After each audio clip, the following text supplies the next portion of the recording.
Welcome to WhiskyCast, cask strength conversation featuring news and interviews from the world of whiskey. I'm Mark Gillespie.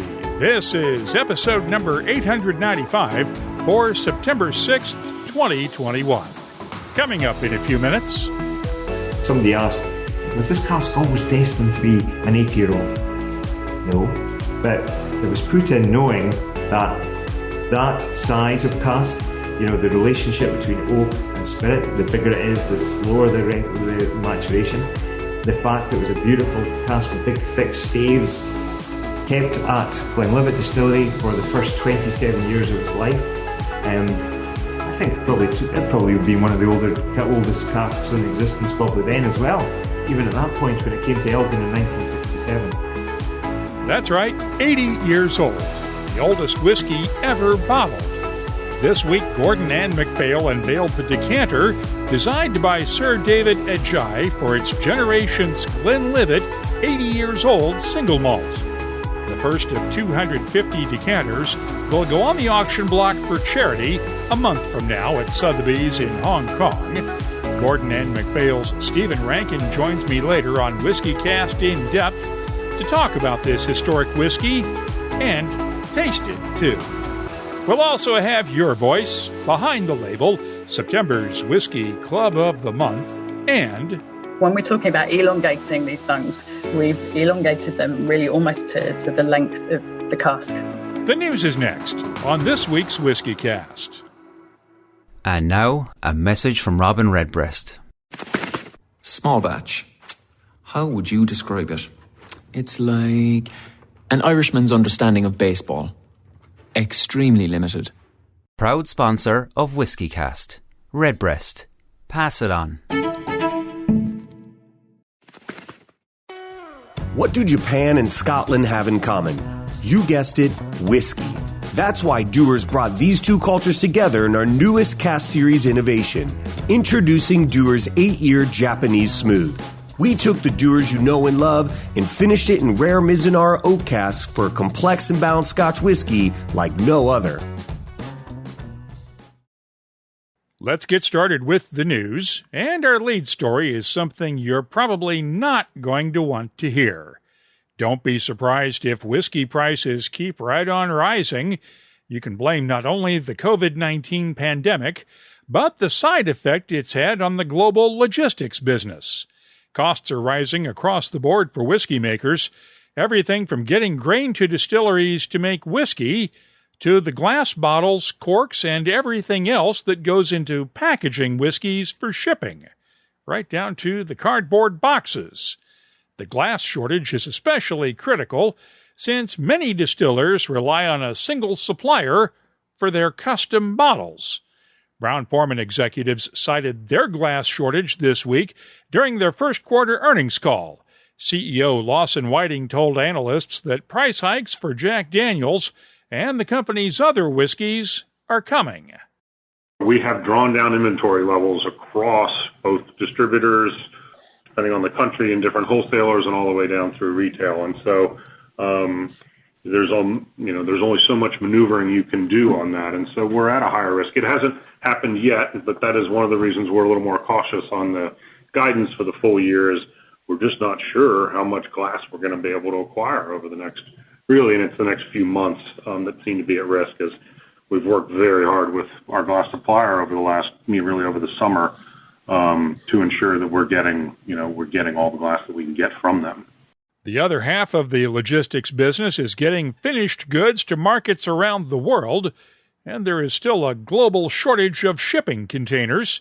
That's also leading to delays and higher costs that will eventually be passed on to you and me.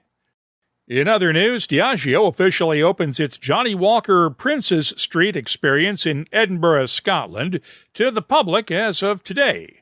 The $200 million revamping of a former department store includes a rooftop bar, multimedia experiences, and a bespoke edition of Johnnie Walker Black Label on sale in the gift shop. Jim Beam has dedicated the Fred B. No Distillery on its campus in Claremont, Kentucky. It was originally announced as the Fred B. No Craft Distillery, but the name was changed during construction.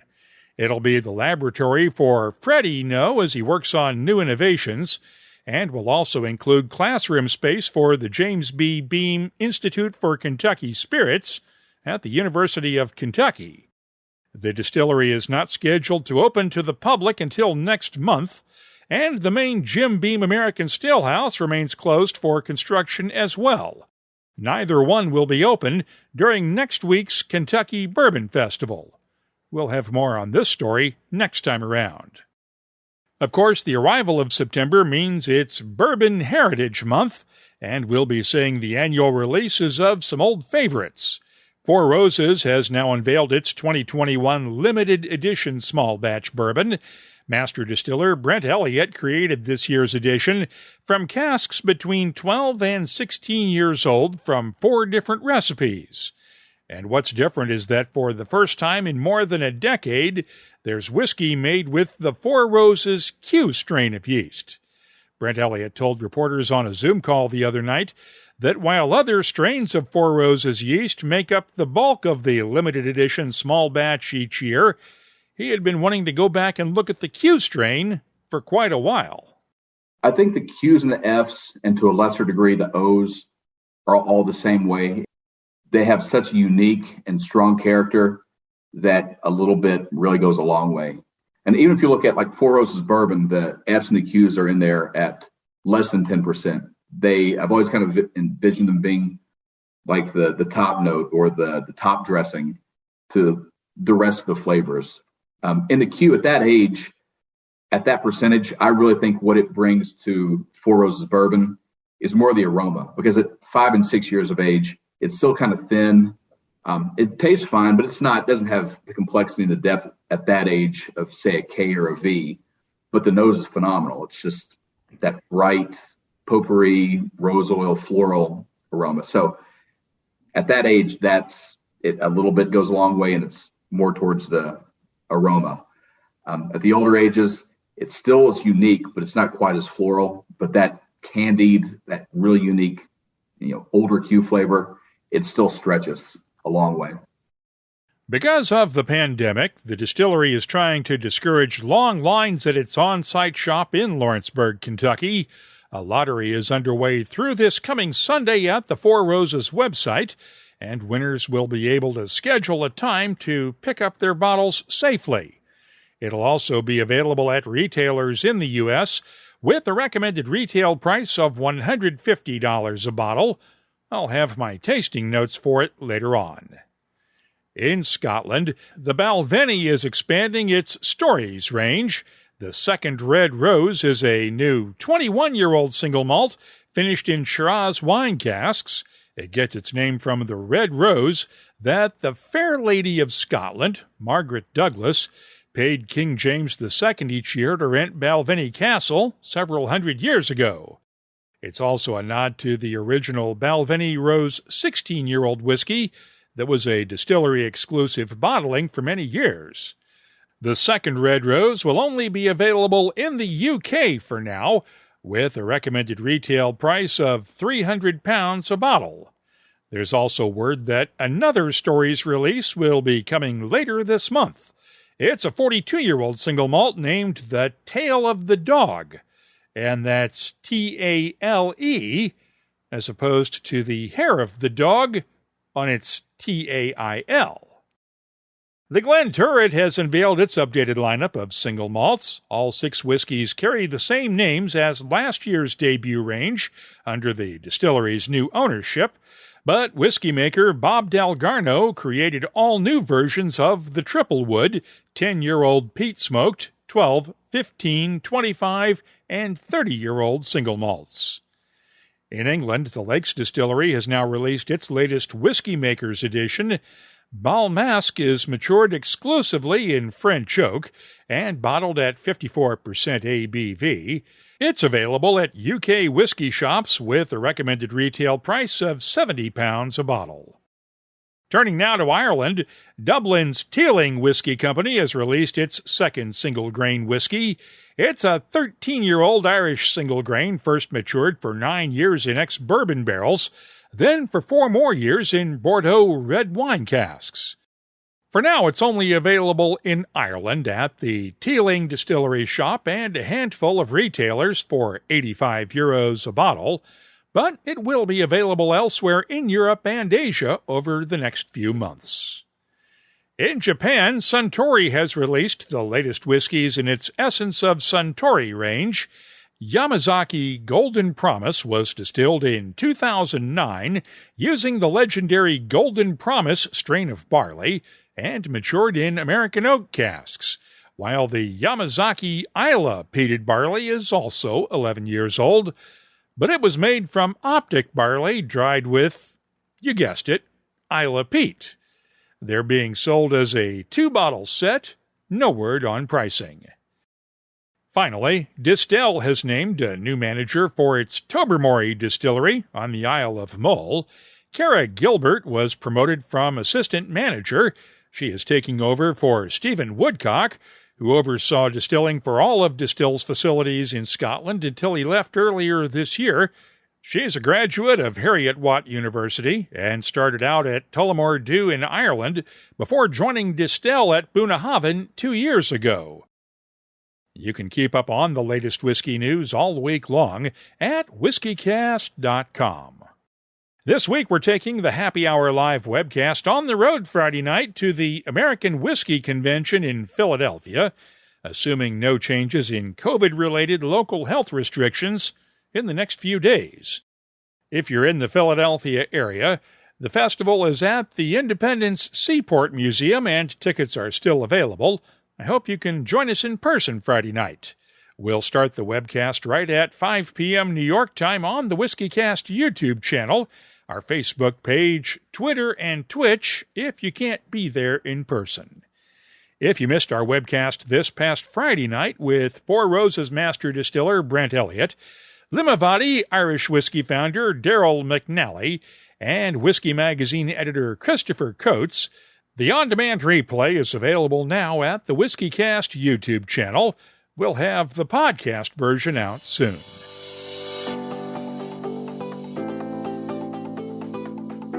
Time now for the WhiskyCast calendar of events. We'll start with an update on last week's details about the Stockholm Beer and Whiskey Festival in Sweden. While the usual 2 weekends at the end of September and early October are still being compressed into one weekend, October 5th through the 9th, they are adding a second weekend in December, from December 1st through the 4th. Ardbeg's Monsters of Smoke bus tour has stops in the Portland, Oregon area this week and Connecticut this coming weekend. McTeers has its next whiskey auction Friday in Glasgow, Scotland. That same night is the Whiskey X in Brooklyn, New York, and a Whiskey Academy class at the Kansas City Irish Center in Kansas City, Missouri. Distillery 291 in Colorado Springs, Colorado, has its 10th anniversary celebrations this coming weekend from the 10th through the 12th. The Midlands Whiskey Festival is this Saturday in Birmingham, England. The San Diego Spirits Festival is Saturday and Sunday in Southern California. And the Kentucky Bourbon Festival is September 16th through the 19th in Bardstown, Kentucky. Right now, we have 151 live and in-person events on our searchable calendar at WhiskyCast.com. Remember that all in-person events are still subject to change on short notice because of local public health restrictions. Check ahead to see whether you'll need to bring proof of vaccination with you. It's been 175 years and Dewar's continues to stay curious. We're proud to announce the newest addition to the innovative Dewar's 8-year cask finish series of Scotch whiskey, Dewar's Japanese Smooth. Brought to life by our award-winning master blender Stephanie McLeod, Japanese Smooth is a perfectly balanced 8-year-old Scotch whiskey that puts a pioneering and innovative focus on our aging process. After 8 years in Scotland, we blend, age again, then finish this whiskey in casks made from 200-year-old Mizunara oak trees. Rare? Sure, but worth it. The Mizunara oak perfectly complements the tasty notes with Dewar's Scotch whiskey. Japanese Smooth is loaded with Dewar's signature honey and floral notes, with the Japanese Mizunara oak adding exotic sweet and spicy flavors. Curious? Try this one in a perfect Japanese highball or on the rocks. WhiskyCast In-Depth is brought to you by Oban and the Classic Malts lineup. One of my best memories in whiskey came back in 2010 when I got to taste what was, at the time, the world's oldest whiskey, Gordon and MacPhail's 70-year-old Mortlach, at the company's warehouse in Elgin, Scotland, with managing director Michael Urquhart. Since then, the family-owned company has released a 70-year-old Glenlivet, a 75-year-old Mortlach, and now an 80-year-old cask of Glenlivet. I reported on this whiskey first earlier this summer when it was announced, but this week the bespoke decanter and case created by award-winning designer Sir David Adjaye was unveiled, and I had the chance to taste the whiskey itself recently on a Zoom call with Gordon and MacPhail's Stephen Rankin. This is what we're about to do. Yes, somebody had to lay it down, but somebody had to have the patience and almost respect and wherewithal to not do anything. You know, the trick was assess it and do nothing, except for make sure it's sitting in the right place in the warehouse, make sure it's being looked after properly and everything. But because the pressures on life, you know, and the businesses going through recessions and all, there was probably so much demand to go and, you know, bottle something. But to say, no, we'll go and bottle these other things because they're drinking beautifully. But this one, somebody said to me the other day, so is this always destined to be an 80-year-old? No, because nobody had ever had done an 80-year-old back then. Why would you think this one's going to be 80 years old? You're crazy. You know, that's what they said to George Urquhart, you know, that famous quote, George was eccentric to the point of mad. Yeah, because he was, you know, by the 70s, he had 35, 40-year-old whiskies, you know, become 50-year-old, to become 60-year-old, to become 70-year-old. And he was always at the front of that, you know. Who's maturing the oldest whiskies? Oh, Gordon MacPhail, because they're the ones taking the chance. They're the ones having a go. So this could have easily gone the other way, right? Yeah. So, in fact, it was really interesting. I remember 10 years ago, maybe a bit longer, we had the most fantastic Strathyla 30-year-old under the distillery label. It was £80 a bottle, retail price. And friends in the industry, Royal Mile Whisky, Skinder, Vince Vasaro, Luvians, all these UK, the people I was dealing with, all these British-based retailers turned and said to me, could you bottle more of that? Can we get more of that? That's the perfect price point, sub 100, Christmas. It's the most incredible drink. It's a Christmas cake in a glass, all that stuff, you know. And we said, no, that's all there is.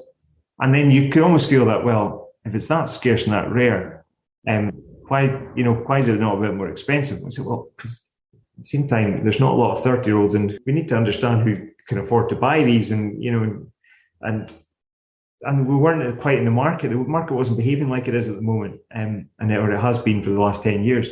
It was before that turn, but I think the point was we just had to say no, because if we do that, we won't ever get a chance to see what a 35, 40, 50-year-old Strathyla is going to be.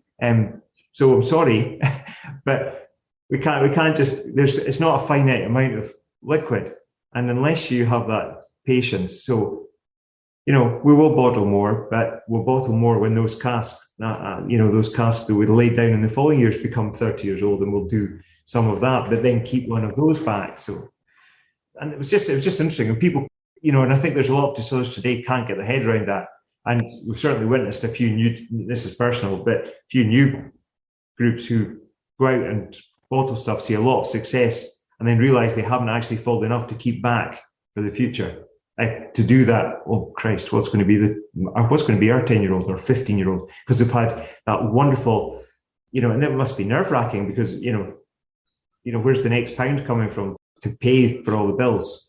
Look at this, we're doing really well. We're selling this new stuff. There's huge demand. Well, let's keep it coming. Let's get the money in. And yes, you might be making more than just what you would have done in the past for an inexpensive three-year-old blended, they had 3-year-old non-age statement single malt. You know, it would have been anything between 15, 18, 20 pounds and 30 quid. Now they're getting amazing money for these things if they're good. And so they're going, yes, let's do it. But what's going to be your 10, 15, 20, 21? Or is that if maybe you've just designed it, the spirit's going to always be beautiful when it's sub 10 years old? Who knows? But it's really interesting speaking to some folk who've just misjudged that element. So let's talk about this 80-year-old cask. Give me the specifics on it and how you guys managed to keep it in the warehouse for 80 years. That's a great question. Without the angels just going completely nuts. Yeah, that is a great question. So let's start at the beginning.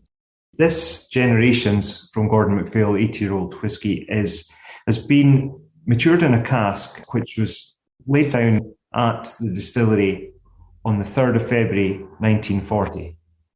However, this cask came to us through our friends at Williams and Humbert. Alexander Williams was a friend of the Urquhart family, and through today's owners of that company, who we know exceptionally well and still deal with today, we managed to trace the history of the actual cask right the way back to when it was harvested. Now, some details about the cask. We know it's American oak, and it was actually harvested back in the reign of Queen Victoria and when Abraham Lincoln would have been a young lawyer. And when it was made into a cask in Spain, it was first used for what the Spanish call mosto, which is must, grape must. And then it was then used for young wine called sobretables. And then that was disgorged, and then it was filled with mature sherry.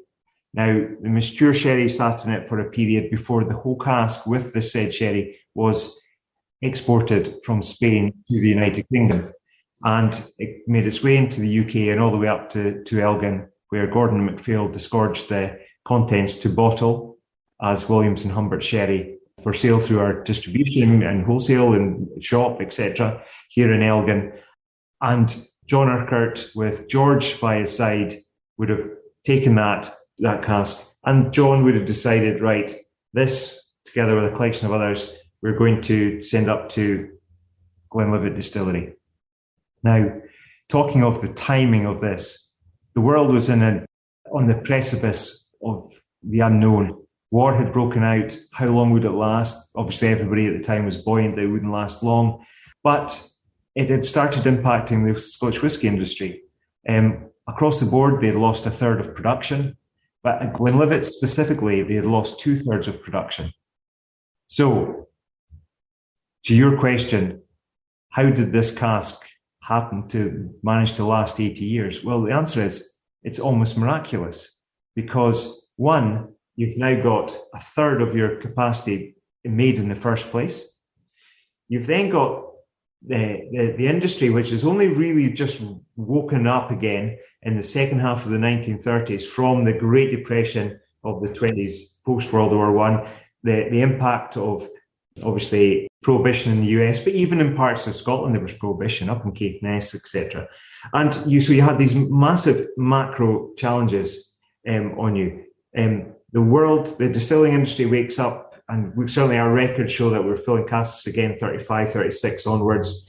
And Gordon MacPhail turn up at your door with Captain Bill Smith Grant, obviously friends probably with the Urquhart family, and he is probably welcomes you open arm, because you're willing to pay for new baked spirit. You're also willing to give him your casks, which means they don't need to buy them. They can now fill the ones they have for themselves. And we're going to store the casks there and pay rent for them. So he's now got an income and he's got cash, so he can help continue the flow of the business. Now, unknown to anybody on that day, 2 years later, whiskey production in Speyside's to stop. In Scotland released to stop. Apparently there was about 2, maybe 3 distilleries in early 1943 that continued. Interestingly, while they had the barley, Glenlivet was one, they kept it back and did a winter distillation. And we've released the last cask from 1943 a few years ago now, the Glenlivet 43 Private Collection, that sort of ultra cask. And then, of course, there was nothing made until late 45. Then, still hampered by the effects of rationing, Scotch whisky industry very slowly came back to life. And rationing didn't stop until 1954. Meanwhile, through all these challenges, Churchill have said, whisky's a great dollar earner. It helped the balance of trade for the UK. It helped pay for goods and food and munitions and everything else during the war effort. But as a distiller, you're not making anything, or anything you could make is less than it was. And also you're emptying your warehouses to help just keep yourself alive and to help the country. So you've got this incredible scenario going on. And with all the pressures on business, etc., and life at the time, isn't it amazing that so any whisky at all from that period was to see the next decade, never mind 8 decades later. And I think that's quite remarkable. So that then comes down to the skills and the philosophies of George Urquhart, of course, who's well documented his almost pioneering, headstrong, view of, we will leave it to mature longer. Nobody had done that before. Somebody asked, was this cask always destined to be an 80-year-old? No, but it was put in knowing that size of cask, the relationship between oak and spirit, the bigger it is, the slower the maturation. The fact it was a beautiful cask with big thick staves, kept at Glenlivet Distillery for the first 27 years of its life. I think it probably would be one of the oldest casks in existence probably then as well, even at that point when it came to Elgin in 1967. And then it was stored and supervised in Elgin by George Urquhart, by his children, by colleagues in the business. Ewan was to take over and do that. Today it's Stuart's that done that does that particular role with his team of Lizzie and Kyle and Louise, etc. So we've got that experience growing all the time. So what does an 80-year-old look like? Well, George Urquhart didn't know that. Ian Urquhart didn't know that. The only person that knows that is the team that are there today. But what they don't know is, what did it look like and taste like at the start? So that's where we come into the famous liquid library that you've seen, and where we've got all these cask samples going right back to the 1930s. I think there's even some from the 1920s in there. And so you can actually say, well, what did whiskey at the age of 5 years old, 10 years old taste like? Here's an example. Here's a 1949 Glen Grant. So obviously showing you something that doesn't work in an audio podcast. So this is an old sample bottle. It says duty-free sample for trade purposes only. The warehouse station was number 2 Bond in Elgin, which was our Bond. It was Glen Grant Distillery, and it was a 1949 cask, which was sampled on the 28th of December, 1969. So that would have been not long after their warehouses in Elgin to have been built and opened and signed. And so we can go back and look at it. I've got another one here. It's a Mortality. And it actually was from 1965, and it was actually sampled in 1968. And what's interesting is they're both 20 years old, but they're almost identical in colour. Yeah. And one's 3 years old and one's 20 years old. And it's quite remarkable. What can we learn from that? And it's looking back at these whiskies and to understand that whole evolution of maturation. And what was the spirit like back in 1940? Well, we know that the distillery was a lot smaller. We knew that it had its own maltings. We knew that it would have been a very hands-on process where there were probably a high amount of people employed there. We know that how they were powdering the stills would have been probably still direct fired. And so you would have had a completely different environment. So you would have had a richer, more textural whiskey, a spirit being made, a bit richer, more oily. You would have had the smoky notes because of the environment. The chances are higher that the barley would have been lightly peated just naturally because that's the way it would have been done, And you know that you've got a challenge. You've got fuel rationing on the go. How much coal or anthracite would you have had? Are you using local fuel sources like peat on your fires just to heat the place? All of these things would have been probably live at the time. So you then fill this beautiful big cask and you leave it. and you watch it and you monitor it. And in 1956, John Urquhart unfortunately says goodbye to it because he hands over the reins of the business to his youngest son, George. So he becomes the senior partner in the business. And unfortunately, later that year, John dies. So he's not seen it. But he would have had the son by his side into the business. You know, his other son, Gordon, was in the business as well. And they would have found themselves in a position where they went, you know what? I probably won't see this mature. You know, as he's gone on, he's probably realised that chances of me seeing that bottle is getting slimmer. And of course, he passes away. George, he's now very much the pioneer of single malt whiskey. He's now the one pushing the boundaries. And he's witnessing, 30, 40, 50, 60 years old coming out in his lifetime. And he worked in the business till 1995. And he saw a 60-year-old, but he didn't see a 70-year-old. And he certainly obviously didn't see an 80-year-old. So that whole philosophy, though, and his beliefs were carried on by the future generations. And today, only from, call it the backseat, that is Michael Ian and Rosemary seeing it. And poor David has never had a chance to see it. So that's what's interesting about it. But David did see the 70 and the 75-year-old. So it's quite interesting and quite moving, that whole evolution of our understanding of maturation.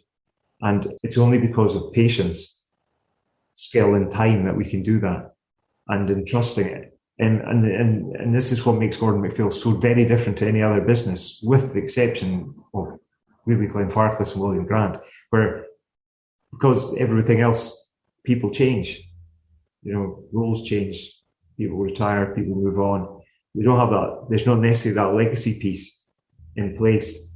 And that's what makes this even more special in a way. So you hear of some things being someone's life's work. Well, this isn't one man's life's work. This is a family and colleagues' life's work to get this. And I've noticed, Mark, you've been nosing this whiskey, and I would like to hear your thoughts on this incredible elixir. I am stunned because I've had the chance to taste the Mortlach 70, the 75, the Glenlivet 70, and now the 80, and I only wish we had a time machine to go back to 1940 and fill a couple of more casks like this one, because this is vibrant, fruity. There's a nice little spiciness to it, some touches of peach cobbler and apricot notes, and I am stunned by it. It is just outstanding and amazing that there's no oak in this whatsoever. Maybe just a subtle touch on the nose, but I'm not getting any oakiness at all after 80 freaking years. Everything you've just said is exactly, I teach this and I hope you experience this, because when I started to smell it, for anybody listening to the podcast, the color of this it's rich and it's dark, but I didn't call it mahogany but what it is, it's just a really dark amber. And when the light catches it, it's like looking in a fire and seeing glowing coals come back at you. Some are a bit redder, some are dark orange. You get flashes of gold there, and it's stunning. And then when you allow it to caress the glass, and it does, it coats the inside of the glass, you get this pronounced thick bead. The legs are incredibly slow to form and are well spread and slowly move down the glass. Now, a word would be oily. I changed that word to syrupy, because when you smell it, it's sweeter. And syrups tend to be sweeter, than an oil, for example. It's almost like a peach nectar, almost. Absolutely. And it's really interesting, going through it.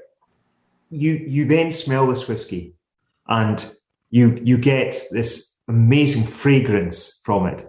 It's not just aroma, it's a fragrance. It's alive. As you say, it's got life to it, and it's beautiful. And it's in there, it's got the hallmarks of Glenlivet. It's got the orange oils coming on, but it's got that, it's like You described it beautiful. That apricot-y, peachy. It's like the juices from a grilled peach or an apricot. But every time you come to this glass, Mark, you're going to go, right, I did smell that. And then it's like somebody turns to the new chapter and you go, and now? And you go, okay, brains park that. What's now? And you go, whoa, now it's like medjool dates. It's soft, always fresh though. But that little heat, is that pink peppercorns? Is it white peppercorns? Is it ginger?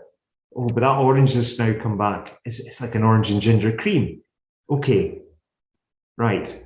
Park that. Next smell. Oh my word. Cloves. But cloves leading into mint, leading into a herbal note. Then I was like, oh, is that a wee bit sort of sawn wood? Just you're standing next to somebody who's just sawn a bit of timber, fresh timber smell. But then you go, okay, a bit. And then I described this like you walk into a room and the fire has been on, but it's died out. And you can smell there's been a fire in the room, there's smoke in the room, but like in a lovely, big drawing room or something, the fire's been on and you can smell it's been there, but you're looking for signs of it and you're like, wow. And the smoke is just, it's like that's the hint of the oak that's there. You get this beautiful, subtle smoke. And then again, it seems to just drift off. And then the next thing comes. Now, over to you again, Mark, because I noticed you tasted it. I'm stunned by it once again because it is still vibrant. I'm getting that ginger snap that you noticed, a little bit of ginger root, the fruitiness, the orange oils, the dried flowers, little touches of white pepper and allspice on it. And I'm afraid we're only going to have a couple of minutes left on the Zoom call, so let me ask you real quickly about the decanter and the project that you guys are doing with this. Right. To give this justice. So when you celebrate an anniversary, like 25 years, it's silver. Ruby 40, gold 50, diamond 60. What's 80? The answer is oak. It takes 80 to 100 years to mature, for an oak tree to mature. So we partnered with the incredible Sir David Ajay and with the concept of artistry in oak.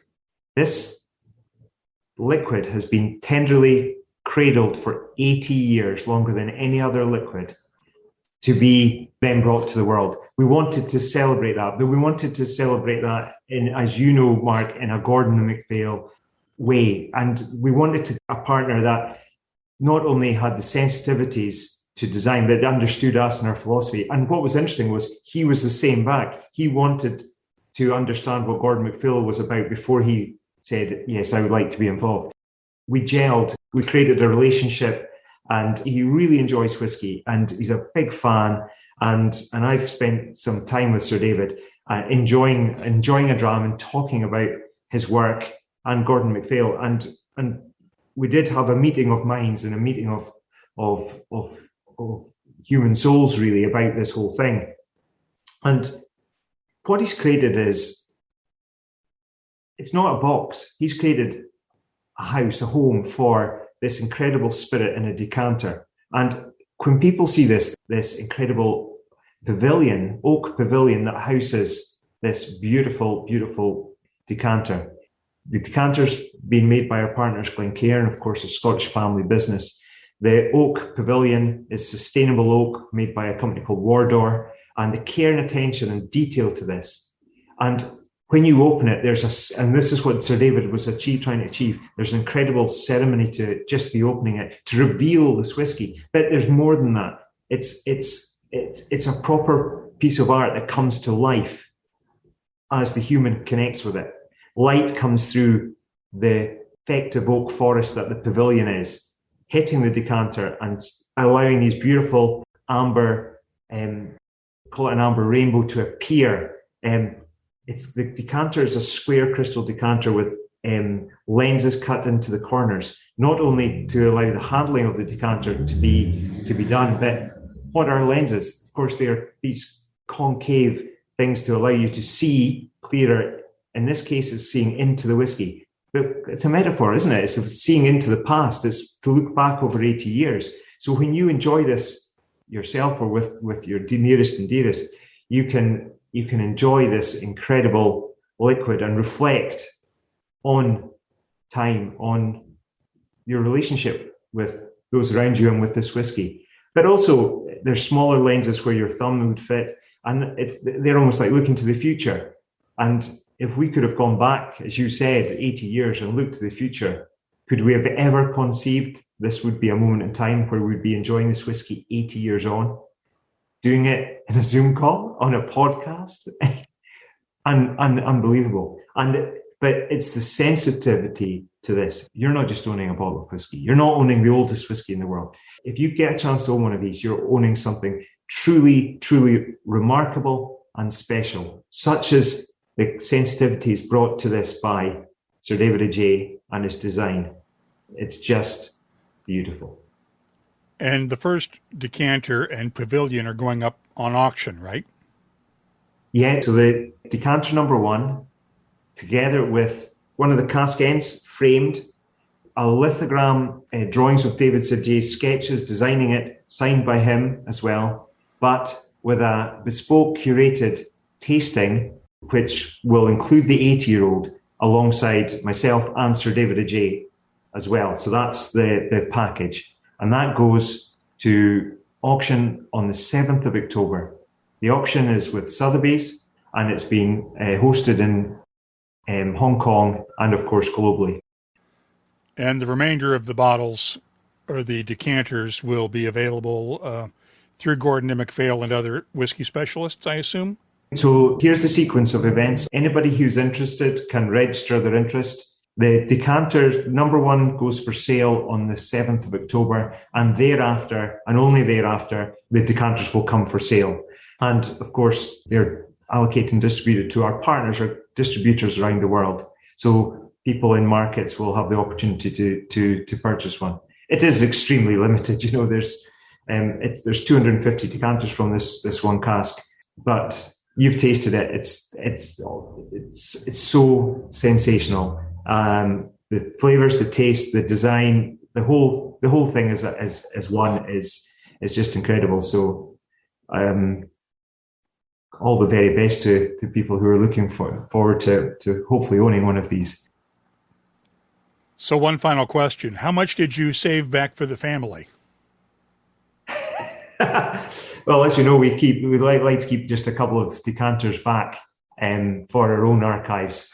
And of course, we've kept some liquid so we could share it with you, Mark, and enjoy an event like this. And of course, to share it with the lucky recipient of it, and you know, a small amount that we can do some wonderful PR, and hopefully whiskey enthusiasts around the world, when they come to some of the whiskey shows we hopefully are doing and will still be on come October, a few lucky recipients will be able to engage with us and maybe get a little taste of it.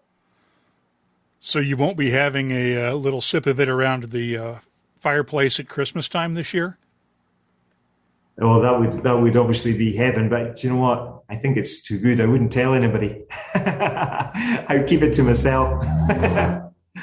But as you know, whiskey's for sharing. But unfortunately, I think that would be the greatest Christmas present of all if I could have had that at Christmas time. But this is such a special whiskey. I think we'll make sure that people of the world can buy it and snap it up, and we'll keep our few bottles for our archive and for future generations to look back and enjoy when they feel the time is right. As my grandfather says, the future reveals what you did today, while today reveals what we did in the past. And so this is us. We will leave some back for the future generations and those who work for Gordon MacPhail to reveal what we did today.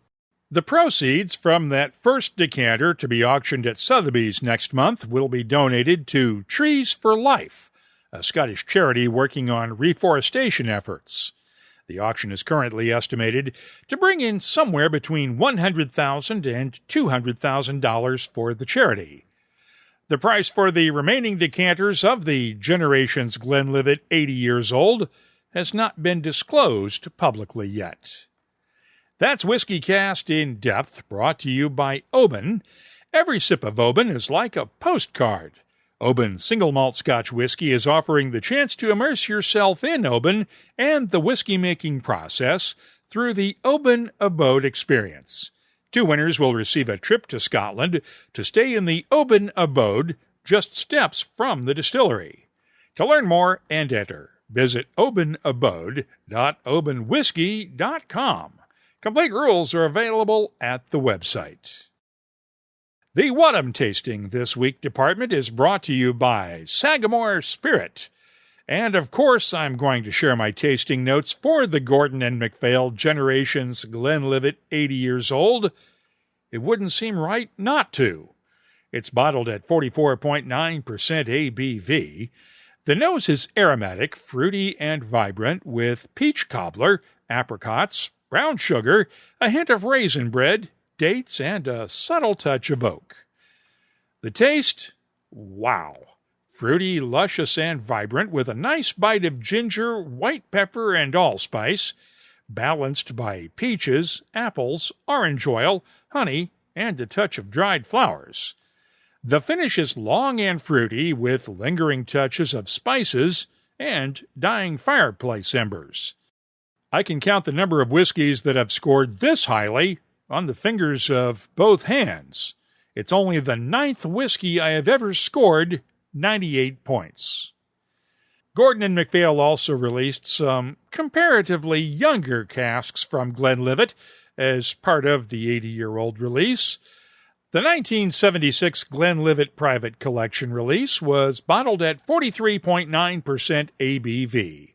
The nose is classic Glenlivet, fruity and floral, with a slightly dark touch of plums, figs, and dark honey, along with dried flowers and just a hint of straw. The taste is also fruity and floral, with orange marmalade, a hint of black tea, allspice, and touches of figs and plums in the background. The finish is long with a soft, fruity character and just a hint of spice. I'm scoring the Gordon and MacPhail Private Collection 1976 Glenlivet a 96. I'll have more tasting notes in just a minute, but first, this week's tasting notes are brought to you by Sagamore Spirit Rye Whiskey. They're reviving the tradition of Maryland-style rye at their Baltimore farm and waterfront distillery. Their tequila cask-finished rye just received a gold medal in the San Francisco World Spirits Competition. It's rye whiskey finished in extra añejo tequila barrels, displaying notes of agave and vanilla, dried fig, and honey. In-person tastings are available once again at the distillery in Baltimore, but you'll also find a variety of virtual tours, tastings, and other experiences at the Sagamore Spirit website. They're offering WhiskyCast listeners a free virtual guided tasting. Purchase bottles at your local retailer, and a Sagamore Spirit teammate will guide you through each one. Visit SagamoreSpirit.com and use the code WhiskyCast, all one word, to access them. Please drink responsibly. We heard from Brent Elliott during the news on the 2021 Four Roses Limited Edition Small Batch Bourbon. It's a blend of 4 different recipes ranging from 12 to 16 years old and bottled at 57.2% ABV. The nose has notes of berry cobbler, toasted oak, dried flowers, brown sugar, caramel, and muted spices. The taste is thick and spicy with intense baking spices, caramel, honey, and hints of fresh berries, orange peel, and tree fruits. Adding some water opens up more fruity and floral notes along with a hint of spearmint. The finish, long and oaky, with touches of candied orange slices, dark chocolate, fresh berries, and vanilla. I'm scoring the 2021 Four Roses Limited Edition Small Batch Bourbon a 94. Brent also joined us Friday night on the Happy Hour Live webcast, along with Limavady Irish whiskey founder Daryl McNally.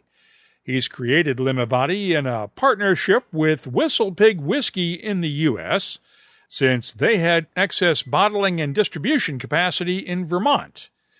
Limavady is a single cask, single malt Irish whiskey, and while Daryl hopes to revive his family's old distillery in Northern Ireland's County Antrim at some point, he is using sourced whiskey for now. It's bottled at 46% ABV. The nose is floral and fruity with touches of orange marmalade, honey, vanilla, dried flowers, butterscotch, and a nice maltiness. The taste is fruity with notes of orange marmalade, fresh berries, hints of allspice and ginger, honey, and butterscotch for a sweet and well-balanced flavor. The finish is long and fruity with a touch of tartness and lingering spices. I'm scoring the debut release of Limavady Irish Whiskey a 94. The What I'm Tasting This Week department is brought to you by Sagamore Spirit. I've added these whiskeys to our searchable list of tasting notes for more than 3,200 different whiskeys from all over the world. Check it out this week at WhiskyCast.com. And now, a message from Robin Redbreast. People never forget the person who introduced them to Redbreast. And then those people go on to introduce others to Redbreast, and soon the flock has grown exponentially. It's like a pyramid scheme. Without any of the bad stuff, of course. Proud sponsor of WhiskyCast. It's time now to announce September's Whiskey Club of the Month. This month we're honoring the San Francisco Whiskey Club. Alex Grant emailed us to nominate his club, and here's what he told us. We are active since 2013, and although most of us have been drinking whiskey for a lot longer, we remain positive and humble, always looking to learn more and continually refine our palates. We have formulated a unique single malt tasting methodology and scoring system, which we now use at our blind tastings.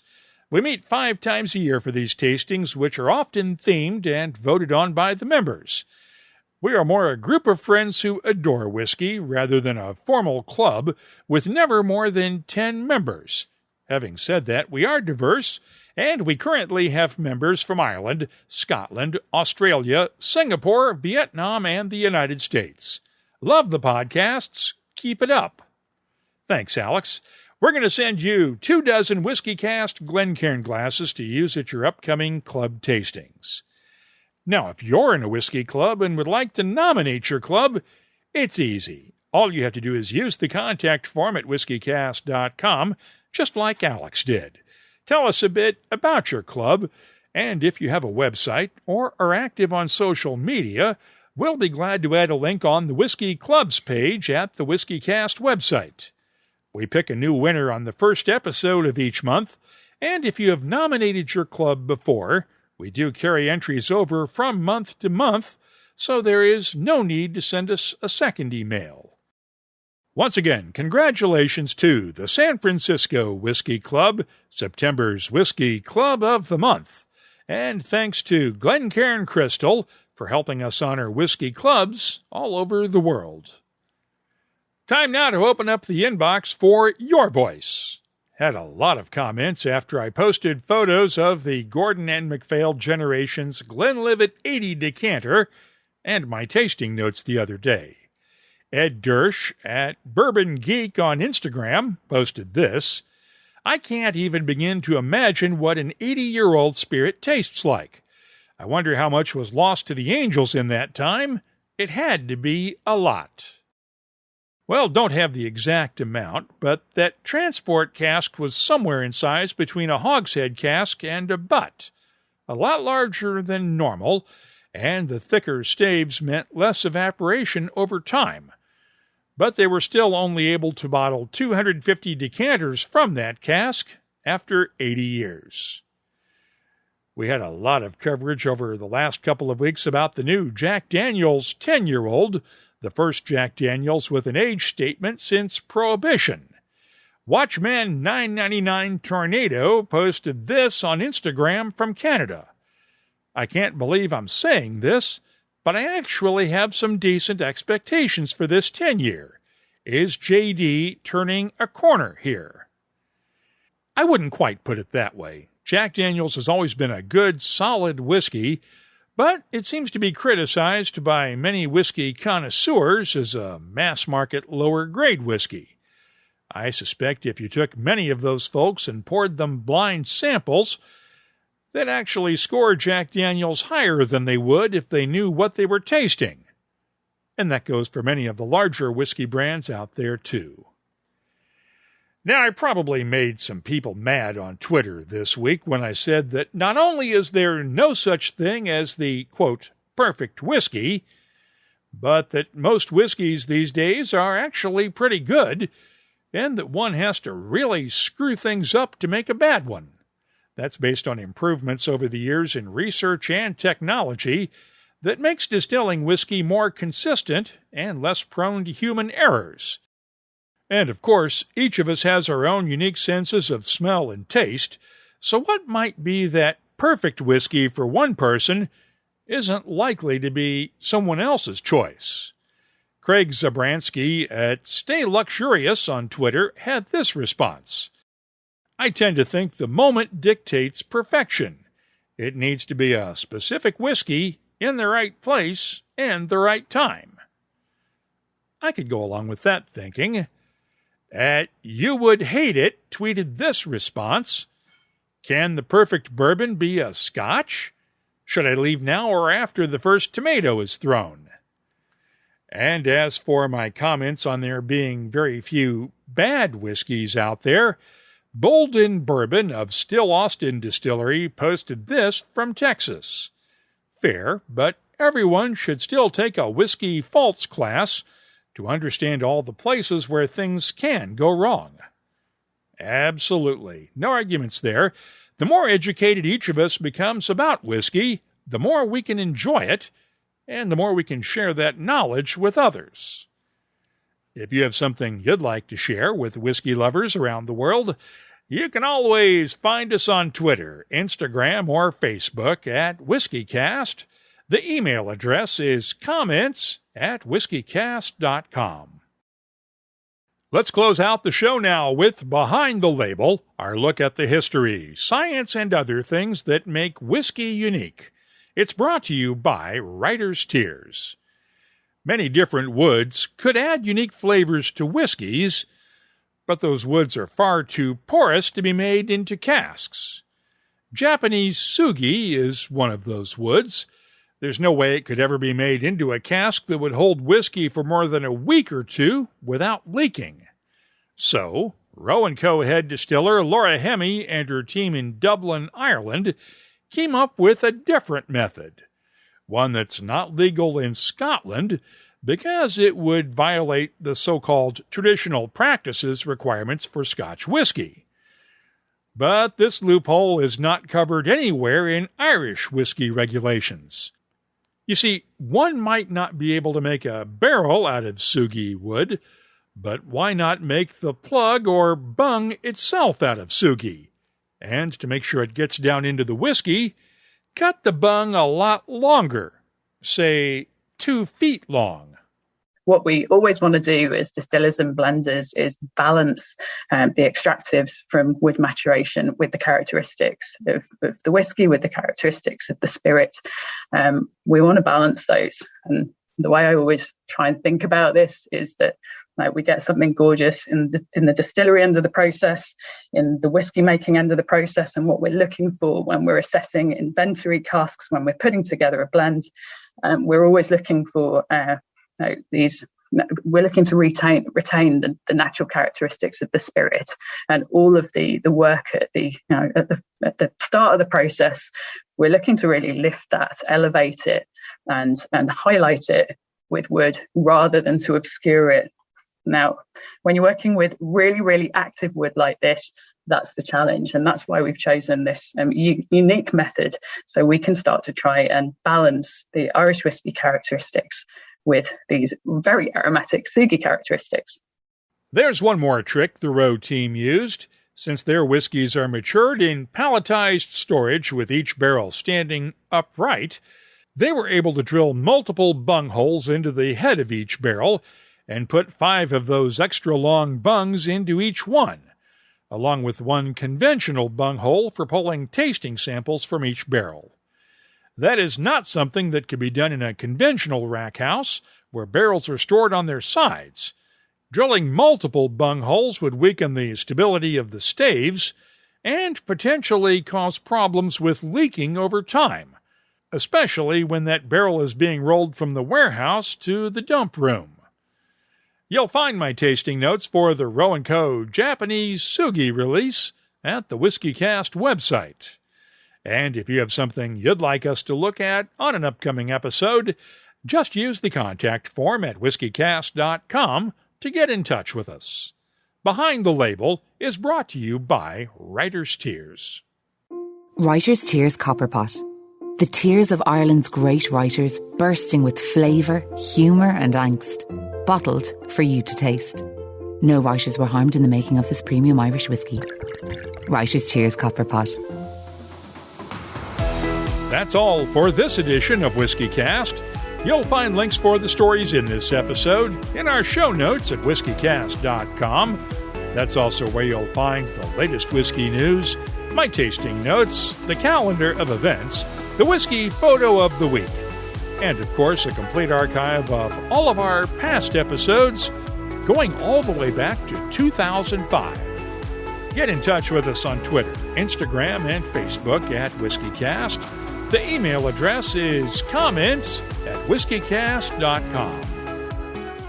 Just like the end of this WhiskyCast episode, Dewar's Scotch Whisky always makes for a smooth finish.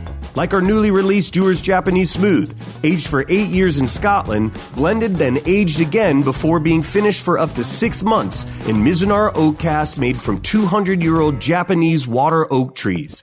These unique casks layer distinct dry and spicy flavors to the whiskey, with aromas reminiscent of sandalwood and incense. Keep an eye out for a bottle of Dewar's Japanese Smooth at a store near you. And now, a message from Robin Redbreast. Ever go out drinking with a peacock? Always the same. Few too many, tail feathers come out, drinks get knocked over, bartender's not happy, night's over before it started. All I'm saying is, don't be the peacock in your group. Proud sponsor of WhiskyCast. Redbreast. Pass it on. WhiskyCast is a production of Cask Strength Media, copyright 2021, and comes to you from the charming, yet regrettably dry town of Haddonfield, New Jersey. I'm Mark Gillespie, reminding you that when you drink, please drink responsibly. Thanks for listening, and please stay safe.